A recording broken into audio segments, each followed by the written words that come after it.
Yes, hello. Thanks to both Sean and Pedro, and also thanks for inviting us to the workshop here.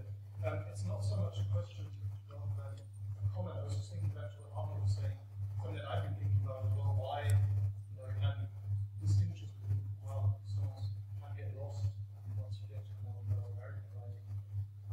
I'm not sure, I mean, you said it, I just got me thinking now, whether it's simply that he hadn't got all his old stuff in the back of his mind when he was writing. I mean, a lot of the stuff he wrote, he translated, or at least he drew on his own language to it.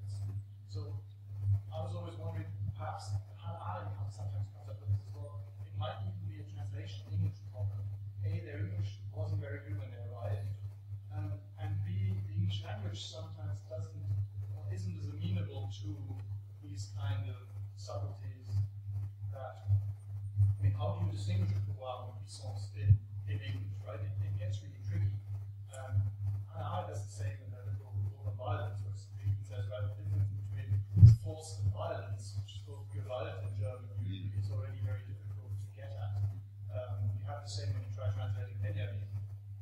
It gets really, so maybe it could also be some of that. I mean, I remember there's one really early fragment where Morgenthau, just after he emigrated, wanted to go back to La Notion de Politique, and he got someone to translate it, and he was just talking in all correspondence of a concept of politics. Right? So for him, even the politics versus political distinction wasn't something that he was picking up on in English. So maybe it might simply be the language issue, which obviously gets into the question, what do we do with that? Right? We're interpreting and reinterpreting away here. What do we do with that kind of proposition? Yeah, I mean, yeah, thank you very much. And I mean, I think you advised me to the translation he started of La Concept du Politique, where he tried to go back, which he stopped half-hearted somewhere in between before he ended the project. So, I mean, I was also puzzled by the same question, why does he not continue?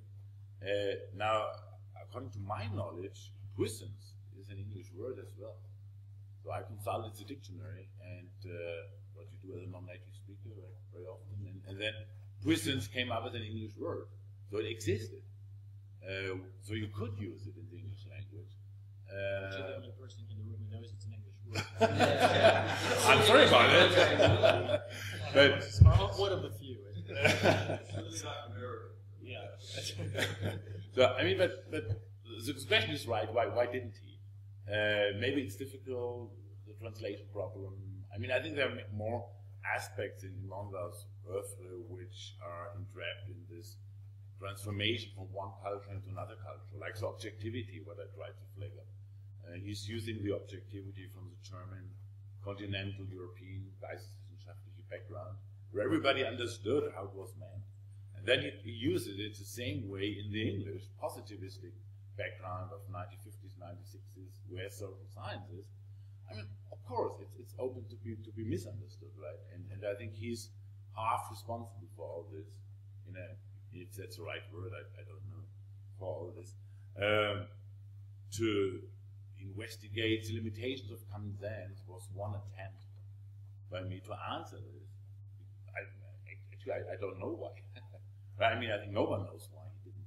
So that was one attempt to provide some consideration why that, how we could explain. Yeah, but yeah. I looked at this in my PhD, which then was published as the history of realism. I think there's two things at play. One is the idea that there is no equivalent in the English of Geisteswissenschaft. So he's in an alien environment where the language is alien. But not only that, he's also trying to become an American political scientist. Right? So he's clever enough to realize that he has to translate not only linguistically but also conceptually to a community which wouldn't recognize what he was trying to talk about in relation to politics if he didn't do that. So he hopes to latch onto the language of the American Political Science Academy and hopes to convey what he does by context as opposed to strict transliteration The other thing as well is he's trying, and you can trace there's phases in Morgenthau's career. There's the incredible critical potential of scientific man versus power politics.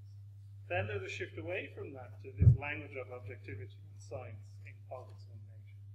It reaches a sort of peak in defense of the national interest. And then it stops. And he reverts to his kind of European linguistic form, if you like, in the 1960s, by which time his career as a political scientist in America has climaxed. He's now reached the limits. He knows he's never going to be president of the APSA anymore. There's nothing for him to gain. He's already a distinguished professor in Chicago. So he has the luxury, if you like, of going back to his formulations that he employed in Science Servant for Master, which is why we then, in the 1970s, get Science Servant for Master. Okay.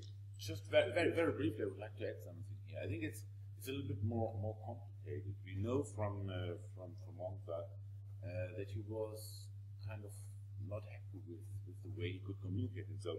And I just want to quote very briefly from one letter he wrote to Michael Oakeshott, which is from 1948, where he says, "I now can see clearly that my attempts to make clear the distinctions between rationalism and rational inquiry, scientism and science, were in vain.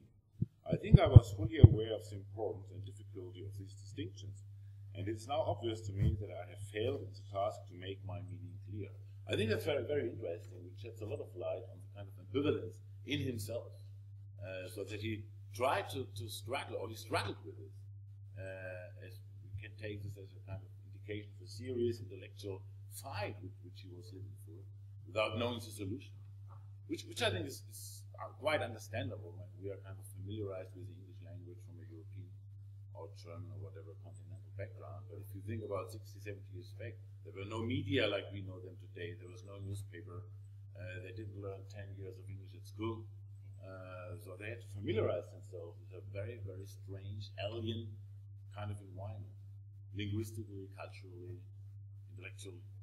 Okay, can we take 2 or 3 questions and then you can answer them directly? Richard and then Vibeke and Ian. Yeah, and your name? Robert. Okay, Richard Bates. My question is the one that's also to Shaw, and it goes back to this puissance pouvoir distinction. I just like to hear from what you are saying where you place this particular moment of intervention by Morgenthau. Okay, he defined power as interest in politics and nominations, but then in the Purpose of American Politics, which is a text that neither of you have spoken about, he redefines interest in terms of purpose. And so the question is, actually, what is the purpose of American politics? Therefore, what is American identity? What is American political vision? This seems to me the beginnings of the normative framework, yeah? Which he obviously doesn't pursue, but it would seem to me it puts in question that moment where you sort of said he responds to events like here down on the nuclear, but he doesn't want to offer a normative framework by which one thinks how causes can be conducted. I just disagree, because of a text like that, even though it's obviously not pursued in the ways which Sean is partly talking about in terms of the American Academy. What would you say to that? And I pose a question to both of you, because I think it also connects with some of the things you're saying, Sean. Yeah, well, I have a question for both of you that concerns something you said at the beginning, Sean, that you viewed realism not just as an epistemology, but also perhaps almost as a theology, or at least as a perspective that has roots in theology.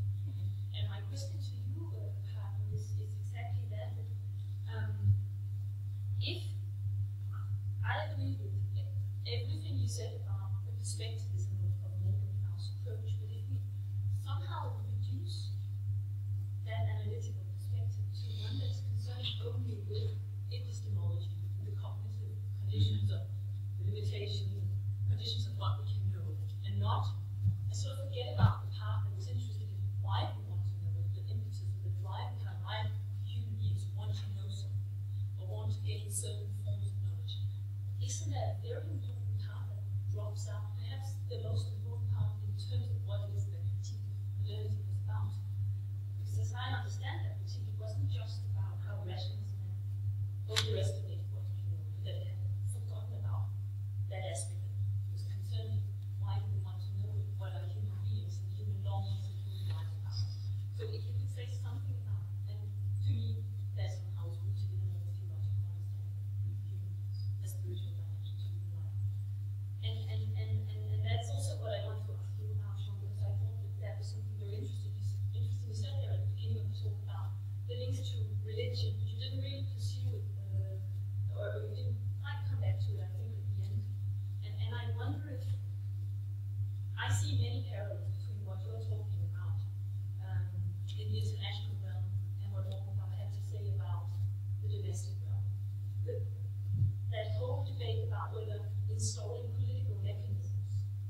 checks and balances, that entire principle, and the whole American Republican discussion about whether it is enough to install those political mechanisms, or whether the workings of that system somehow rely on the virtue, rely on agents participating in those mechanisms, that they somehow are inspired by or informed by a perspective that cultivates moderation and strength. Yeah. And I think in his analysis, the reason why he was suspicious that it might not be working anymore was that a language of moderation and restraint somehow tied to a more theological interpretation of human existence had been lost. Yep. So could you perhaps say something? Yeah, will do. Would you like to provide your Yes. answers now? Then we can Yes. pick the other. I think I can link both Richard and the Bakers, so I'll begin. I think the solution to both these questions lies in first a theological element, because one of the great things that Morgan is concerned with is the religious and the ethical. And the great crisis for him is the Nietzschean crisis of the death of God. And obviously in the gay science, the section where Nietzsche asks, this is something I mentioned the other day in Fisa, Nietzsche says, God is dead, we have killed him, what will make us worthy of the deed? Now this is what Morgenthau is trying to deal with. He's very ambivalent and ambiguous in relation to his own belief in God. And we can again trace phases in his life where he's making very Christian sentiments, he's making very Jewish sentiments, which Molloy and others have investigated. But he's never quite committing one way or the other until the very end of his life. I suppose a lot of us discover God at the end of our lives. And in his pamphlet on human rights and foreign policy, God will look after, that's what we have to believe, that's our faith in the future. Now that's one element, right? This is the kind of context in which Morgenthau is trying to operate. How to, if you like, live within the tragedy of the death of God. Right? And you're right, the religious element of that is to try and preserve at least the benefits of the theological discourse, which is why he was Niebuhr, as you well know. Now that's one element of it. Now the other element, and to get to Richard's point, is why does he embrace this purpose of thought? And I think the answers to both, if you like, come not only his move to America, but his becoming American. Right? He embraces America in a way that other German Jewish emigres didn't. Right? In the sense that he becomes, he's working in Chicago, obviously inheriting a sort of Jewish milieu, if you like. And the American dominant philosophy from the 1890s to the 1950s, 1960s is pragmatism. Right? So everybody's dealing with, everybody philosophically interesting that he's talking to, other than Hannah Arendt and others, are the American pragmatists. Right? So he reads Dewey, he reads James, he reads all these guys, and he begins to realize that in this American milieu, he has to think purposefully. Right? If he's going to communicate with the Americans, he has to embrace their political culture, which is why he reads the Federalists so much, and which also explains his love of Abraham Lincoln. Right? For him, Lincoln is the embodiment of the political and ethical statesman. We were discussing this the other day as well. That this is why he had this plan to write a book on it. I think elements of this have been published just before he died and after he died, and over the last couple of years as well. It's this American Morgenthau, who's quite distinct from the German Morgenthau, that embraces the pragmatic and confronts the theological in a very American manner. So I think that explains it. It's this immersion in the new political culture of America that forces him to think purposefully and to deal with the theological in ways that he wouldn't have been able to do, perhaps, in Germany. He would have done them in a different way, right? But he wouldn't have done them in precisely the same manner and in the same dialogues as he did in America. Where we have to remember his immediate context is he's surrounded by people who he doesn't agree with. So he has to engage with that. He has to engage, if you like, in a political culture in which he's an outsider, but trying to learn the idioms. And the idiom of political thought in America at the time is purpose. It's interest, it's not purpose. Well, it's both. It's both. Yeah. I'm just skimming through my manuscript here. There's some to give you some answer. Yeah, I mean, I agree. I agree with all you said, and that's not a question really. What I try to elaborate or to flag up is that there may be certain aspects in Monthau which are underdeveloped. Yeah, and there's no accusation goes with it. I mean, there's no one who does cover everything. Like none of us and none of all great philosophers in the world, no one is able to do everything. So there are certain things which are just underdeveloped and which can be recruited, which can be linked to, which can be used to apply. And I'm not saying to apply Monthau, but I would argue a Monthaurian-inspired way of thinking about politics and about political order and about thinking about those questions. It's not about a template. It's not about kind of slavishly following something. It's about getting inspired by someone who asks the right kind of questions. And I think he belongs to these authors like Vogelin, for example. It's not about agreeing with the answers, but it's about taking serious the kind of questions which are being asked, and from which we can use to further our interest in IR, political order, questions of ethics, theology, and so on and so forth. And those are kind of underdeveloped. About and that may be kind of relating to your question as well. About the epistemology, there are certain aspects where he communicates ideas about the what question. Absolutely. Maybe why I emphasize the epistemology aspect of his writings is the way I started to read Monthau. And I came to read Monthau from when I tried to acquaint myself with IR. And I thought about there are very many misreadings, what I called misreadings in publications.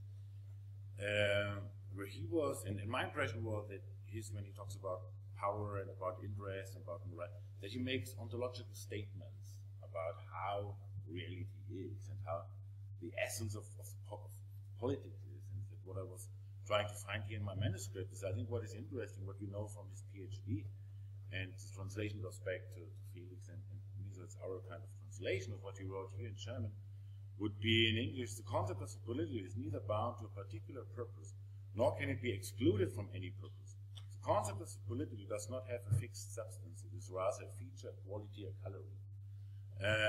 And then linking this back to manuscripts, which he wrote in German, like on metaphysics and so on and so forth, is where he performs as a kind of epistemologist, where he really is engaged in questions like how can we know what we pretend to know?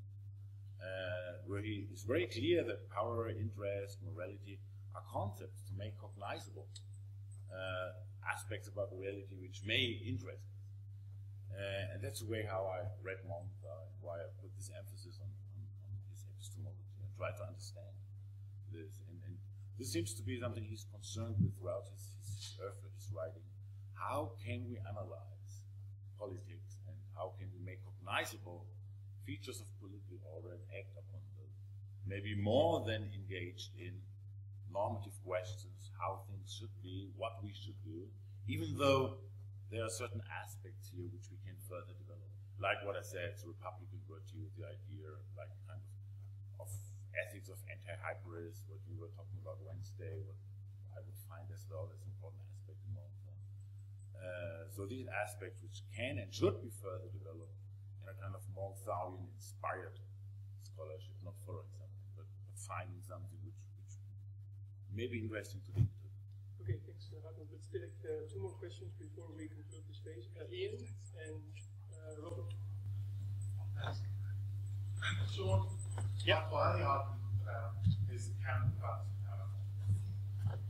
but in that account, as in many accounts, Monthau comes across either as kind of cranky and anti-democratic reactionary, because democracy can't be trusted, because they can't do adjustment, they just do politics to survival, ideological crusades, or whatever, or as some kind of romantic, rather anachronistic conservative. So, so the question is, where's the critical bit? Where's the progressive bit? There. Yeah. I just don't see it. Okay. In the same way that, White and Buzzfield, all those English school people, the early English school people, do exactly the same thing. They tell exactly the same story. Yep. Democracies, modern democracies, can't do balance of power politics because they don't have that elite understanding of how to conduct diplomacy. Yep. Okay. Can I answer that? Let's Go take ahead. Robert. My question is kind of a follow-up question from Richard. You said there's no normative expression of power in modern politics, but there is this essay in the third volume of Politics in the 20th Century, which is called Development Power. Yep. And he makes a very strong statement that power being a very minor substitute for development, and need for an element of development in the very exercise of power. So, I mean, the job is done, like the difference between us and development, but I'm arguing that we all know the A tends to be talked about very often. And so I wonder, like, I think the problem here is precisely this German origin, and as you said, to that problem, because it's hard to understand that holding power in the world, how the world should look like, is insufficient according to its own standards. And it doesn't want according to its liberal facts, presenting some utopia. But it's also very interesting in how we construct, and I think it's very unique in this kind of way, to kind of have a realism that hasn't worked before within itself, rather than using realism as a tool to kind of, bash the old utopianism every time you come across a very social idea.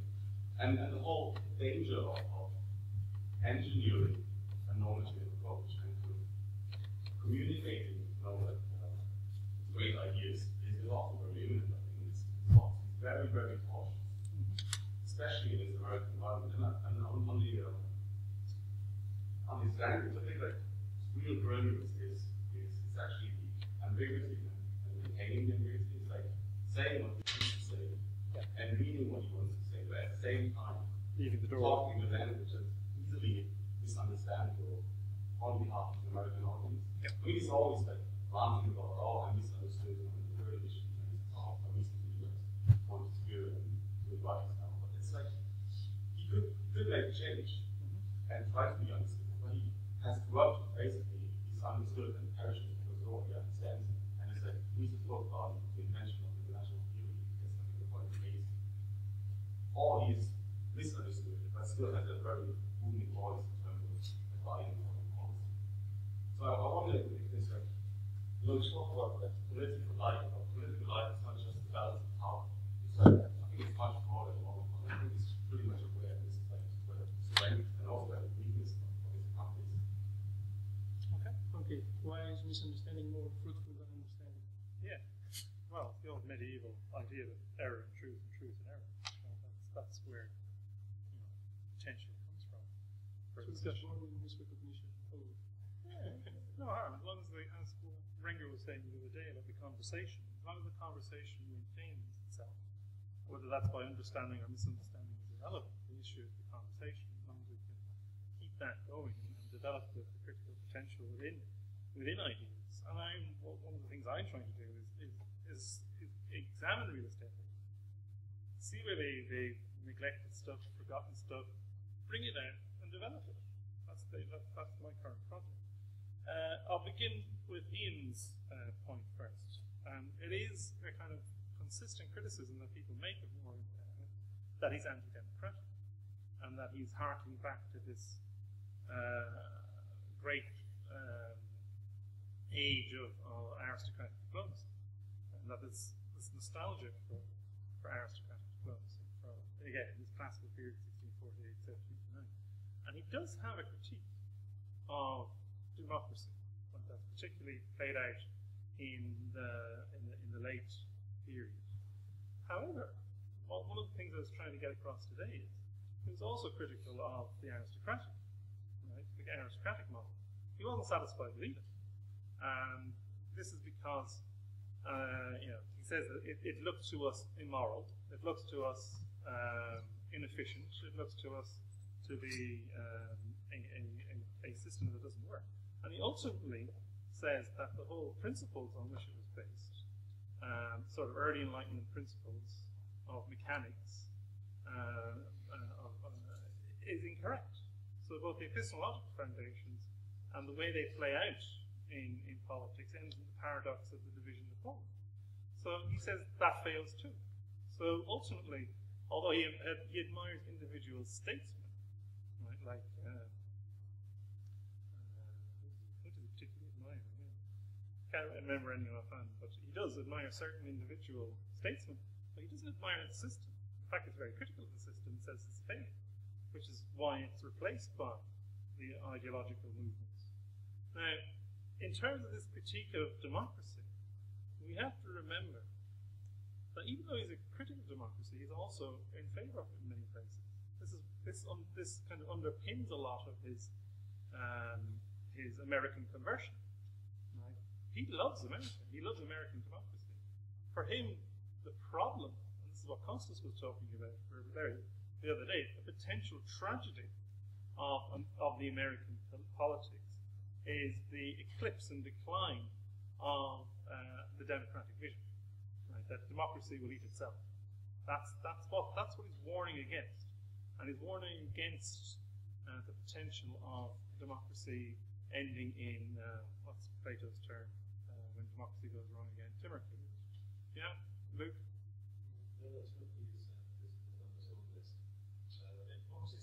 Yes. Yes. Tyranny. Yeah. When democracy collapses into tyranny, completely forget all my tyranny. When it collapses into tyranny, that's the crisis of democracy. That's what he's trying to warn against as a critic of democracy. Now, when we're talking about the balance of power, it's interesting to trace his analysis because in the 60s, and Luke identified this to me about his introduction to Mitrani's working piece system. And here we see something different in Morgenthau, where he says, let's move beyond balance of power. Let's move beyond or modify this toxic logic of political modernity that we find in the potential for collapse of democracy to tyranny. Let's move beyond that. And you've also addressed this as well. It was before the 60s. Yeah, go ahead. Yeah, but it manifests itself in the 1966 introduction to a working peace system in its most sort of crystallized form, where he says he's also addressing the world state as a potential resolution of the balance of power. So I think this is the difference between him and the sort of cultural pessimists like Martin White and Butterfield in the English school. He has this idea, and maybe it's theological in origin, of hope. Right? You've addressed this as well. This idea that we can't just accept the idea of cyclical history. We have a responsibility. Again, the purpose of theory, the essay that he writes against White, is to think beyond the sort of negative critique. It's to try and form different systems other than what we've been left with the collapse and corruption of democracy. So in other words, he's trying to reform politics in a progressive way, more so than White, who we very much respected, but different. I think that's the ultimate difference between that strand of conservative, pessimistic English realism and his more optimistic, at this stage very American